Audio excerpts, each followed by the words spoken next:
drugs only.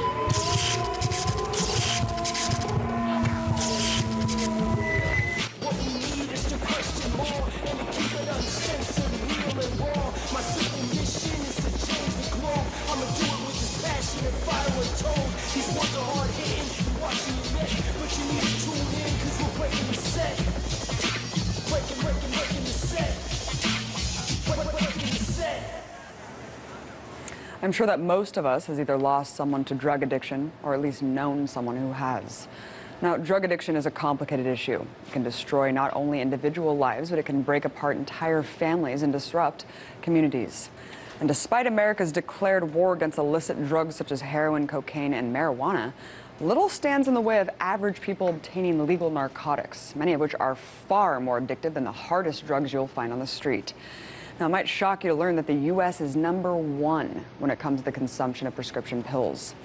In fact, a 2013 study by the Mayo Clinic shows that nearly 70% of Americans are on at least one prescription drug, and more than half take at least two, with the most commonly prescribed being antidepressants and painkillers. This epidemic is the subject of a documentary called American Addict, and it explores the road that led this country from being the land of the free to the land of the addicted.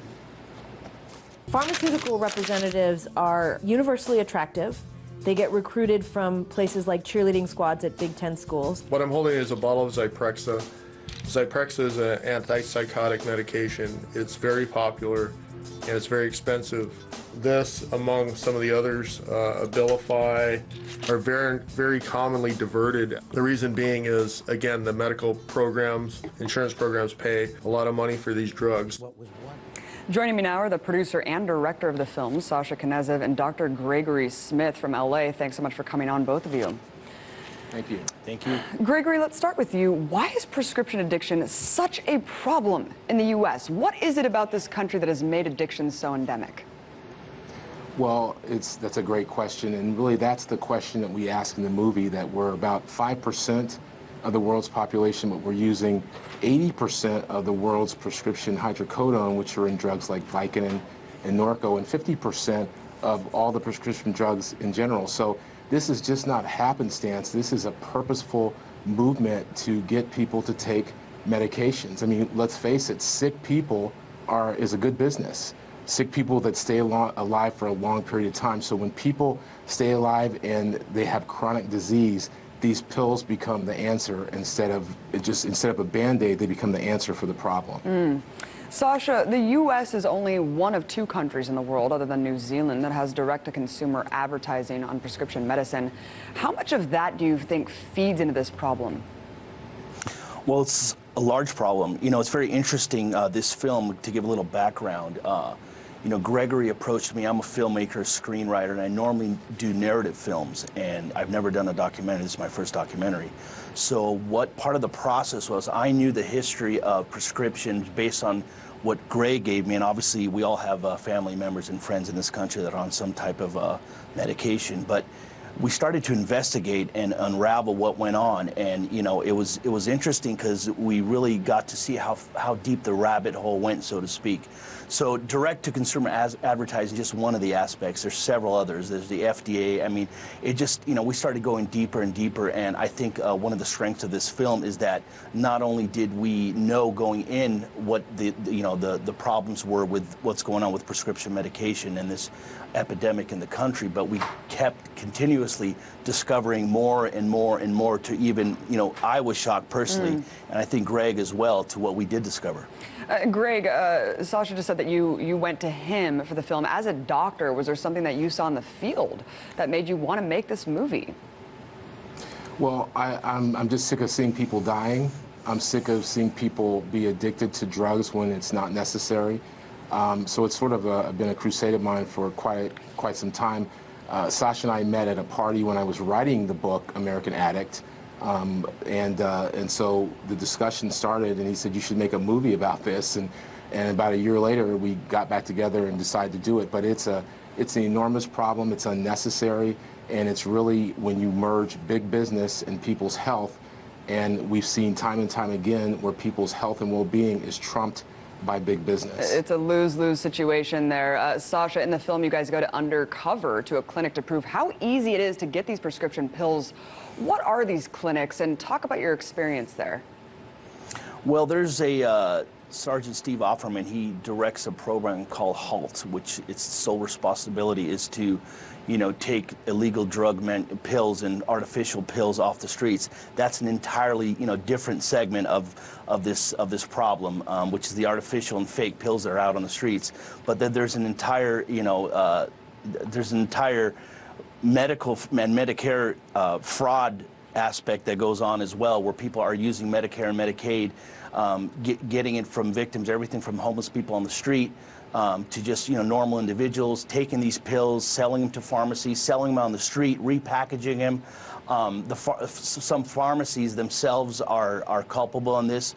I mean, there's just so much in this. I mean, the bottom line is the patients that are suffering is the main issue at hand. But the illegal, criminal aspect of it, and how much, $300 billion is a number that they give us for the pharmaceutical industry, what they make. This is what the companies make. But there's, a completely underground black market where there's millions and hundreds of millions of dollars being made as well. So these are the two aspects of the film that we explore. And I wanted to might just add that. Yeah, of course. I was going to say that what's really important to understand is that the pharmaceutical problem dwarfs the street drug problem. I mean, there's 3 times as many people on these drugs that die from these drugs than heroin, cocaine, and methamphetamines combined. So the war on drugs, we're fighting the wrong war. I mean, the war should be against some of these pharmaceutical drugs that are killing people. Well, to follow up on that, Gregory, why do you think it is that the U.S. is spending millions of dollars on a war on drugs to go after hard drugs like heroin, cocaine, and even marijuana, meanwhile overseeing the production of legal heroin with drugs like OxyContin and Vicodin? That's a big question. The short answer is it's big business. I mean, pharmaceutical companies make an incredible amount of money. The medications are legal, so there is a combined investment to make sure that people are taking medications for a variety of ailments, whether they need it long-term or not. It's really been a situation where people all across the country are taking medications for the long term, and it's all about the money. It really is. Sasha, I want to turn to you. We used to be shocked to hear about celebrities dying from speedballs mixing heroin and cocaine, but now it's almost commonplace to hear about celebrities ODing, or even other people. I mean, I'm just saying celebrities as an example here, on some kind of prescription cocktail, yet it's never addressed the same way as hard drugs are. How much is the media to blame for the culture of acceptance? Well, the media is to blame, and I just want to make another note. We spend a lot of time in Washington, D.C., and one of the individuals interviewed in our film is Dr. Sidney Wolf, who is head of the FDA Advisory Committee in Washington. And he states in the film that the pharmaceutical companies are the strongest lobby in America. They pretty much get whatever they want.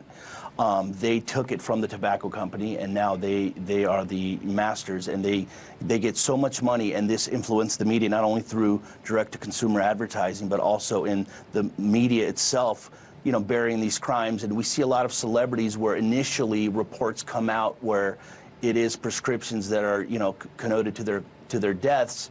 But then later on, when autopsies come out, they, give a concoction of some other elements or some other drugs, and not really foregrounding or emphasizing that the prescription narcotics were a primary source of their death. So the media is complicit. We also see in movies and in television shows this perpetual usage of pills through the stars of TV shows. It's glorified. It's glorified, yes, exactly. Actors and shows.